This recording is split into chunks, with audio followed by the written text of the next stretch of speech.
นุ่นมื้ออื่นหนูขอสากมาเตรียมของใส่แม่แน่โอ้ยแม่เดี๋ยวดีบุญเขาสากได้สิสนใจตายอยู่บ้านนี่กินดีกว่าแต่บุญข้าวสากอะเป็นประเพณีของหมู่บ้านเฮาเด้ถ้าบ่มีผู้ใดสืบทอดมันก็สิหายไปก็สั่นแม่ไปซื้อของก่อนเด้อ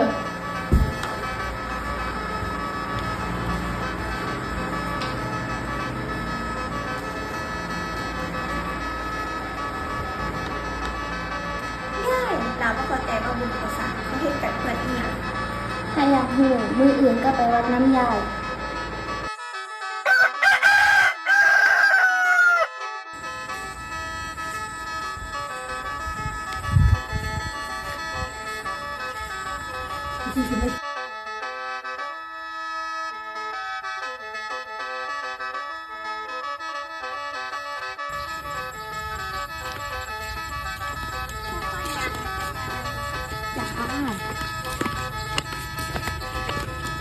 ง่ายจ้าบุญเขาสากคืออีหยังจ้าบุญข้าวสากกับเป็นประเพณีของคนอีสานบ้านเฮานี่ล่ะแม่นแต่ว่าซุมื้อนี้บุญข้าวสารของพวกเฮาน่ะมันก็เริ่มสิเลื่อนล่างไปแล้วล่ะก็ย้อนว่าเด็กน้อยเดี๋ยวนี้ใช้แต่เทคโนโลยีจนลืมประเพณีดีๆของเฮาไป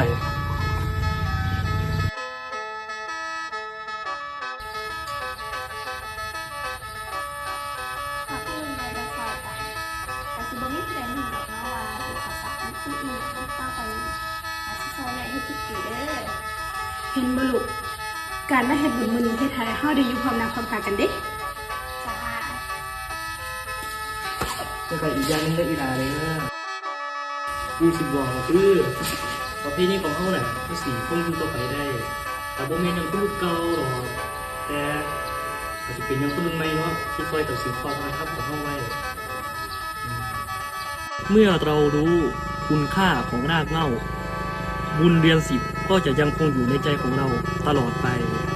ร่วมสืบสานประเพณีบุญข้าวสากอนุรักษ์วัฒนธรรมไทยให้คงสืบอยู่ต่อไปเย้